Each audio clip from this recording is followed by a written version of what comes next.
नमस्कार. बरं, मला एक गाणं गावंसं वाटतं. आपण म्युझिक ब्लॉग्सला आलेलो आहे, तर मी गाण्याने सुरुवात करू का?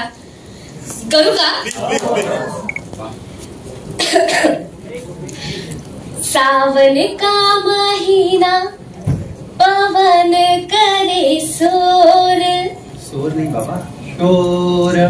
सोर शोर शोर शोर सोर. तुझा सूर चाललाय का शोरचा? माझं ठीक आहे. म्हणजे असं म्हणायला गेलं ना उत्कर्ष की मला लहानपणापासून नाही, म्हणजे पण तुझ्या घरात गाण्याचा वारसा आहे. तुझ्या घरात त्यांना गाण्याचा नाद आहे म्हणायला हरकत नाही. बरोबर बरोबर बरोबर. नाद द हार्ट लव या सिनेमाच्या म्युझिक लॉन्च साठी एकदा सगळ्या नादच्या टीम साठी टाळ्या होऊन जाऊ दे. बरं, तू गाण्याने नाद लावलाय आणि मी माझ्या वा सौंदर्याने हसवण्याने तू वाक्य घेतलं नाही म्हणून मी माझं घेऊन टाकलं. तो नाद लागणार आणि सरांना बघून माझा नाद गेलाय सगळा. बर ठीक आहे. माझं असं म्हणणं आहे की आपण या नादच्या टीमला इथे बोलूया. पण हा जो नाद ज्याला पहिला लागला, म्हणजे ही संकल्पना ज्याला सुचली, किंवा आपण नाद करूनच टाकूया, महाराष्ट्राला नादच लावून टाकूया, असे आपले दीपक पवार सर. बरं, त्यांना आपण एकदा इन्व्हाइट करूया. तर त्यांच्यासाठी जोरदार टाळ्या होऊन जाते. Deepak sir please. नाद लावण्यासाठी सज्ज असलेले आपले दीपक सर प्लीज.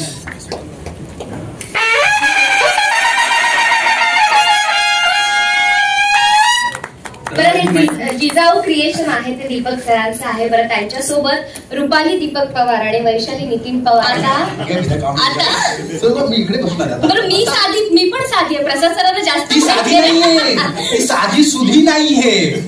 मी खूप साधी आहे. प्रसाद सरांना माहिती आहे. नक्की, आणि त्याच्यासाठीच आले आहे मी आज. प्रकाश सरांनी मला इतकं म्हणजे मनापासून बोलवलं, पण आजारी असताना सुद्धा मला खोकला येतोय, पण म्हटलं आपल्याला कदाचित पुढे छोटस काम मिळू शकतं. या गोष्टीसाठी म्हटलं जाऊन येऊया, बघून येऊया काय आहे. आणि एक मी सुद्धा पहिल्यांदाच अँकरिंग करते किंवा म्युझिक लॉन्चचं अँकरिंग करते. तर मला उत्कर्षला असं विचारायचं सर, तुमची परमिशन असेल तर. म्हणजे आपलं नाद द हार्ड लव्ह आहे, तर ते हार्ड लव्ह केलंयस का? बघ, लव्ह केलं मी हे म्हणेन की खरं सांग. माझ्या वडिलांनी आणि भावाने गाणी गायले, त्यांच्यापर्यंत जातो ते सगळं. हा, जाऊ कळू तर दे. हार्ड लव्ह म्हणण्यापेक्षा मला असं वाटतं की मी लव्ह केलं, खूप चांगलं केलं, पण तिने हार्ड केलं. तिने हार्ड केलं. तर ते हार्ड नाही, तसं काहीच नाहीये. पण प्रेम नक्कीच केलं. पण आमच्या घरामध्ये एकच प्रेम सगळेजण करतात, गाण्यावर, कलेवर. आणि ते प्रेम मी आता करत आलो, पुढे करत राहीन, मरेपर्यंत तेच प्रेम करणार आहे जास्त. अरे वा, एकदा उत्कर्षसाठी आणि त्याच्या या गाड्यावरच्या प्रेमासाठी जोरदार टाळ्या होऊन जाऊ दे. आणि आता मी प्रकाश सरांना इथे इन्व्हाइट करते. प्लीज या, प्लीज या. आपण थोड्याशा गप्पा मारूया. Yes yes. हा, आपण गप्पा मार. आपण या. बरं, तुमचा काय थॉट होता या नाद या गोष्टीसाठीचा? दीपकजी आम्ही दोघं एकत्र यावेळी बसलो ना, त्यावेळी असा विचार केला की काहीतरी एक वेगळी लव्ह स्टोरी आपण सगळ्यांसमोर मांडूया. बरं, तुम्ही प्रेम केलंय, तुमची अशी काही लव्ह स्टोरी आहे? हो, मी प्रेम केलंय. अरे वा, तीच नाहीये ना? नाही, ही वेगळी आहे. ही वेगळी आहे. फर्स्ट वाली वेगळी, ही वेगळी आहे. बरं, मग हा थॉट कसा काय म्हणजे तुम्ही डेव्हलप केला? दोन आम्ही तेव्हा एकत्र बसलो, त्यावेळी असं वाटलं की काहीतरी वेगळं खरंच मांडता आलं पाहिजे, आपण मांडू शकतो. बरोबर. आणि ती लोकांच्या हृदयापर्यंत गेली पाहिजे. आम्ही प्रयत्न केलाय आणि विश्वास आहे की आवडेल लोकांना. अगदीच आवडेल, का नाही आवडणार? लव्ह स्टोरीज तर सगळ्यांनाच आवडतात, आणि सगळ्यात वेगळी म्हणायला हार्ड आहे. Hard, the hard love story. बरं, नाद हे नाव कोणाला सुचलं? दीपकजी बोला. निर्माता रुपेशजी बघा. रुपेशजी प्लीज या ना इथे. रुपेशजींसाठी एकदा टाळ्या होऊन जाऊ दे. आणि मी संजय दादांना सुद्धा, संजय पगारेजी तुम्ही सुद्धा एकदा स्टेजवर या. या या या. एकदा संजय दादांसाठी टाळ्या होऊन जाऊ दे.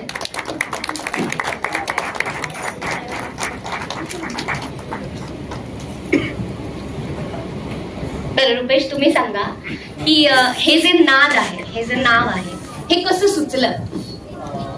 सगळ्यात पहिलं मूवीचं नाव ठरवण्यामध्येच आमचे 4 महिने. अरे बापरे. कारण स्टोरी अशी होती की त्याला नाव काय द्यायचं हे आम्हाला सुचत नाही. भरपूर प्रयत्न केले, सरांनी केले, आम्ही केले, पण ज्यावेळेस स्टोरीमध्ये जो एक प्रेमाचा नाद आहे किंवा प्रेमासाठी तो तरसतो किंवा ती तरसते, त्यावेळेस स्टोरी माझ्या पूर्ण हृदयात जाऊन ती टच झाली की बाबा नाही, हा नाद आहे आणि हा भलताच नाद आहे, हा प्रेमाचा नाद, आणि तो प्रेमाचा नाद आहे म्हणून आम्ही त्याला नाद या नावाने स्टार्ट केलं. आणि ते हार्ड यांनी स्टार्ट केलं. कोणी? दीपक पवार साहेब. बरं, द हार्ड लव्ह का सुचलं तुम्हाला? म्हणजे का असं? सिनेमा पहिल्यांदा. अच्छा, सिनेमामध्ये खूप हार्ड कोर एकदम लव्ह स्टोरी आहे असं काही आहे? दोघांचा विषय आहे. अच्छा अच्छा अच्छा. आणि मला एक खूप आवर्जून विचारायचं आहे, तुमच्या आयुष्यात असं द हार्ड लव्ह असं काही झालंय का? नाही मॅम, असं काही नाहीये. हार्ड आई आली आहे का? हो, समोर. मला खूप. मग तुम्हाला कोणत्या गोष्टीचा नाद आहे आयुष्यात? असलेले इन्व्हेस्टमेंट खराब होऊ शकतो. मला मराठी इंडस्ट्रीमध्ये काहीतरी डिफरंट करण्याचा एक नाद. अरे वा. पुढे जावी, जशी साऊथ इंडस्ट्री पुढे झाली तसं आपलेही रिजनल सिनेमा खूप मोठा व्हावा, पॅन इंडिया चालावा, असे त्यासाठी मी एक प्रयत्न करतो. स्टार्ट चालू केलाय, पुढे खूप मोठा प्रवास आहे आणि आपण नक्कीच सगळे मिळून तो प्रवास पूर्ण करूया. प्रसाद सर आहे, त्यांचा आशीर्वाद तो नेहमीच असतो आमच्यावरती, ते नेहमीच आमच्या साथीला राहतात आणि आपण ते पूर्ण करूया. संजय दादा, तुम्हाला काही बोलायचं? नाही, बोला ना 2 शब्द. मला सांगितलेलं ह्याच्याकडून तुम्हाला ह्या नादने काय नाद लावला? सर्वप्रथम सर्व पत्रकार बंधू, आलेले सगळे पाहुणे, सगळ्यांना नमस्कार. माझ्या मानाला मान ठेवून आलात प्रसाद सर, या कार्यक्रमाने शोभा वाढवली त्याबद्दल तुमचे आभार आणि तुम्हा दोघांचे आभार. खरं म्हणलं तर आज हे स्टेज जे काही सजलंय आणि हे जे काही इतकं छान दिसतंय ते शिवाली मॅडममुळं आणि जो गोडवा या कार्यक्रमाला आहे तो उत्कर्षमुळं. यानंतर आता मी वळेन नाद या गोष्टीकडे. तर नुकताच माझा बरो चित्रपट रिलीज झाला होता, मला वाटतं 5 मेला रिलीज झाला होता आणि त्यानंतर एक 8 ते 15 दिवसांमध्येच काहीतरी पुढच्या दीपक सर काहीतरी हायवेने ट्रॅव्हल करत होते, त्यांना तिकडे ते होल्डिंग दिसलं फार मोठं आणि त्यानंतर त्यांचा मला कॉल आला की माझा एक चित्रपट आहे तर कराल का. तर त्यांनी मला ती 1 लाईन शेअर केली. 1 लाईन मध्ये प्रेम होतं, त्यावेळेस टायटल वगैरे असं काही ठरलं नव्हतं आणि प्रेम हा माझा चांगला हातखंडाच आहे आयुष्यात, फक्त तेवढंच केलं आपण. याच्या आधी मी मिथून नावाचा सिनेमा केला होता, रांजण होता, तर त्याच्यामध्ये एक वेगवेगळ्या लव्ह स्टोरीज हाताळल्या होत्या. तर त्याच्यामुळे मी म्हणलं की हरकत नाही, आपण भेटूयात.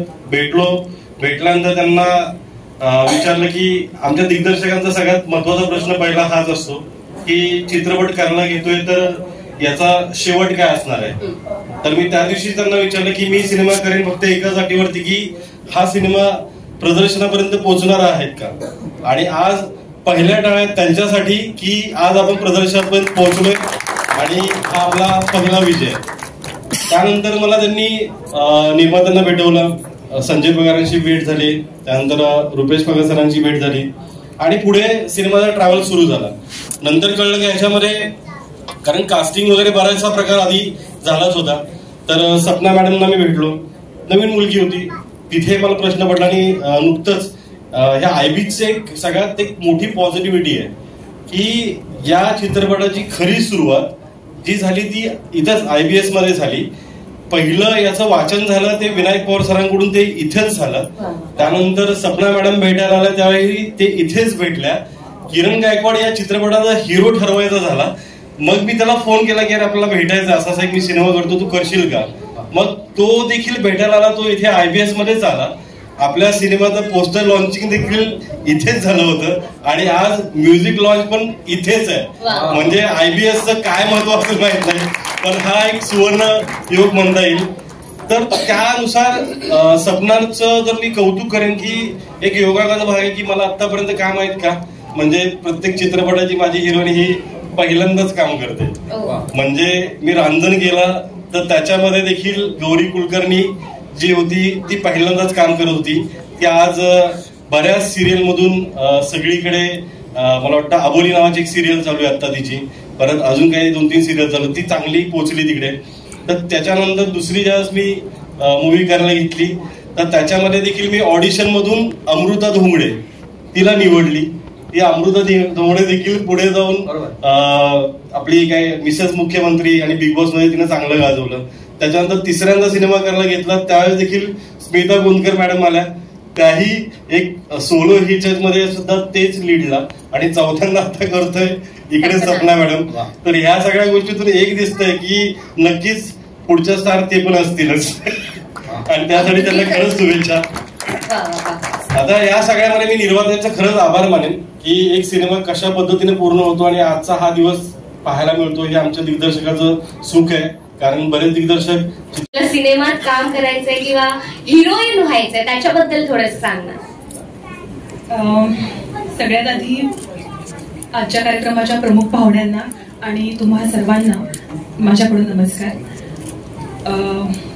फिल्म बद्दल सांगायचं झालं तर खरंच आज सांगते, आता तोंडून येत आहे की साधारण 10 ते 12 वर्ष झाली या स्वप्नाचं किंवा या दिवसाची मी वाट बघते. याच्यासाठी मला 12 वर्ष खरं तर वेट करावा लागला.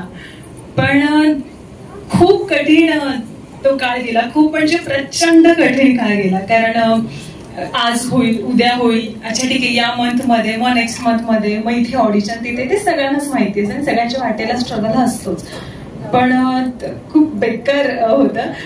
पण मला असं वाटतं की जर का तिथे कुठेतरी जर का काम झालं असतं ना तर मी आज इथे नसते, हे मला नक्कीच वाटतं. आणि मग असंच करत करत प्रयत्न करत करत करत करत अचानकपणे दीपक पवार सर आहेत, त्यांच्याशी माझी भेट झाली आणि त्याच्यानंतर रुपेश सर आणि संजय सर यांच्यासोबत माझी भेट झाली. आणि जेव्हा त्यांनी मला सांगितलं की असंच आहे, तेव्हा तर नाद हे नाव पण माहीत नव्हतं, पण मला जस्ट एक स्टोरी नरेट केली होती की असं असं आहे आणि वगैरे.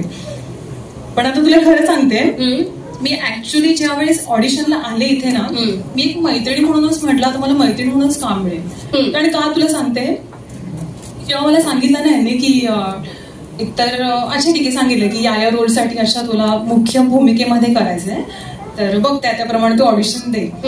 आणि मी ठीक आहे, मग आपलं माझं मत आपण ते मिरर मध्ये बघून ते सगळं करतो, आपलं पहिली स्टार्टिंग अशीच असते ना.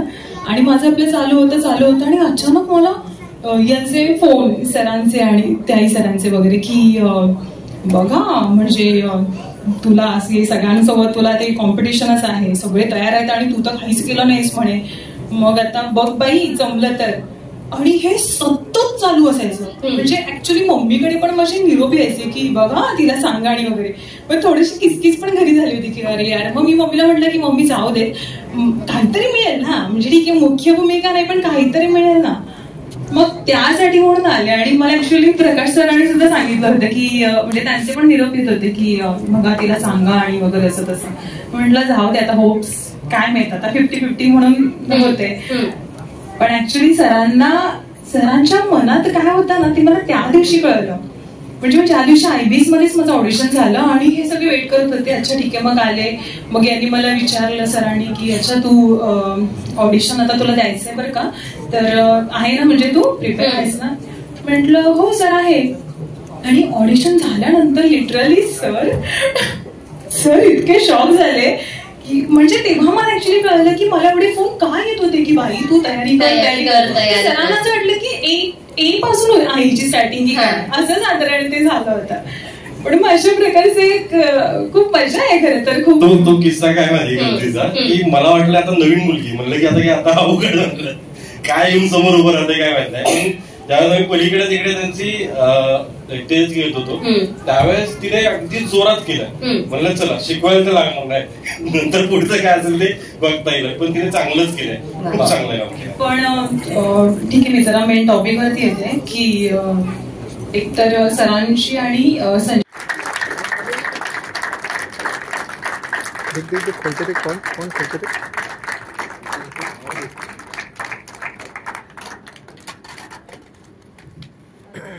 ओपन करके देख ना खाली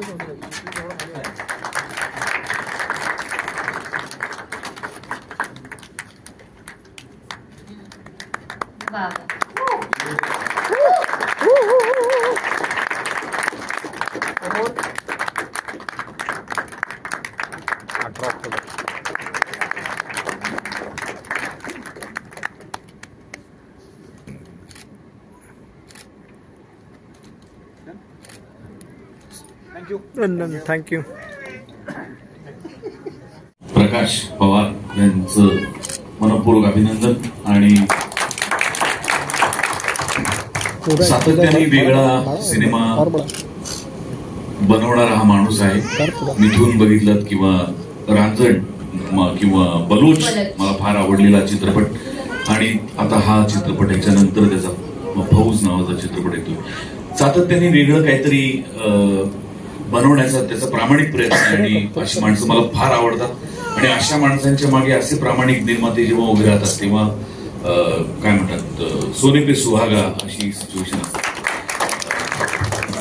आज या म्युझिक लॉन्चच्या क्षणी मी संपूर्ण टीमचं मनपूर्वक अभिनंदन करतो. खूप खूप खूप शुभेच्छा देतो. या चित्रपटाच्या गाण्यांमुळे आणि या चित्रपटामुळे मराठी प्रेक्षकांना पुन्हा एकदा मराठी सिनेमाचा नाद लागावा अशी सदिच्छा व्यक्त करतो. कारण ते आपल्या सगळ्यांसाठी फार गरजेचं आहे. प्रेक्षक नाहीत आपल्या जगण्याला काही अर्थ नाही. प्रेक्षक नाहीत तर कुठल्या गाण्याला कुठल्या शब्दांना काहीच अर्थ नाही. त्यामुळे प्रेक्षकांवर सगळं काही अवलंबून आहे. मला मनापासून असं वाटतं की ही गाणी प्रेक्षकांना प्रचंड आवडतील. हा चित्रपटही रसिकांच्या पसंतीला नक्की उतरेल. सपनाजी इथे आहेतच पण किरण आमचा मित्र त्याच्या नव्या चित्रपटाचं पुण्यात शूटिंग करतोय त्यामुळे तो येऊ शकला नाही. आणि यशचं मला काम फार आवडलं होतं. फार मस्त काम केलं होतं. अशी तगडी टीम प्रकाशने इथे जमवलेली आहे. आणि चांगल्या माणसाच्या मागे चांगली माणसं उभी राहतात. कधी कधी उशीर लागतो पण उभी राहतात. सो आपण आपलं काम प्रामाणिकपणे केलं तर पुढची काही चिंता नसते. प्रकाश तुला मनपूर्वक शुभेच्छा. तुमच्या संपूर्ण टीमला मनपूर्वक शुभेच्छा. आणि असेच छान छान चित्रपट करत राहा. आणि मला फक्त प्रमुख पाहुणा म्हणून बोलवू नका. चित्रपटात घ्या. आणखी एक खुलासा तर एवढंच बोलून मी थांबतो कारण आज का त्यांचा दिवस मी फार बोलत नाही. Thank you so much sir. तुम्ही सस्पेन्स मध्ये हा नाद तुम्ही कसा काय लावता याचं काय गुण सांगा. काय त्याचा आशीर्वाद आहे. उत्कर्ष काय मला म्हणावं तसा अजून माझा उत्कर्ष झाला नाहीये पण तो आणि फक्त उत्तम ऍक्टिंग करतात. दिग्दर्शक आहेत निर्माते आहेत असं नाहीये. ते उत्तम गातात. आणि ज्या वेळेला ते एक रियालिटी शो करत होते तेव्हा आमच्या घरात ते गाणं गाणार आहेत म्हणून सगळे ऐकत होते. आणि इतका हरहुन्नरी कलाकार आपल्या महाराष्ट्रात लाभलेला आहे. आपल्या सगळ्यांच्या आयडल आहेत खरं तर. त्यांच्यासाठी आपण खूप खूप जोरदार टाळ्या वाजवूया.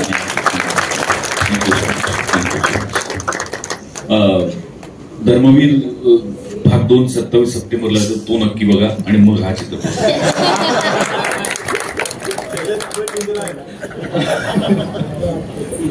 Thank you so much. आपण पहिलं गाणं ही क्रिएटिव्हिटी आणि तिथून ते प्रेम सुरू झालं ते घड्याच्या काटापर्यंत पोहोचलं. आणि ते असं टिक टिक टिक टिक वाजेपर्यंत स्वप्न चालू रे बघता ही गाणं बनवल्यानंतरची सिच्युएशन होती. तर हा दिसतो तसा सोपा सरळ असा नाहीये. त्याच्या आतमध्ये एक वेगळा पंकज आहे. क्या बात आहे. दोघांसाठी एकदा जोरदार टाळ्या अप्रतिम गाणी. तर सायली या प्रोसेस बद्दल आणि संगीतकाराबद्दल नवरा सोडून मी पण सर्वप्रथम उपस्थितांना सर्वांना माझा नमस्कार. आणि खूप खूप माफी पण मागायची. ऍक्च्युली वेळ असते ती पण निघून गेली. इतका उशीर झाला पोचायला. पण हो मला हे शेअर करायला नक्कीच आवडेल की जेव्हा घरातच क्रिएटिव्ह गोष्टी ते जाणून घ्यायचं ते कसं घडतं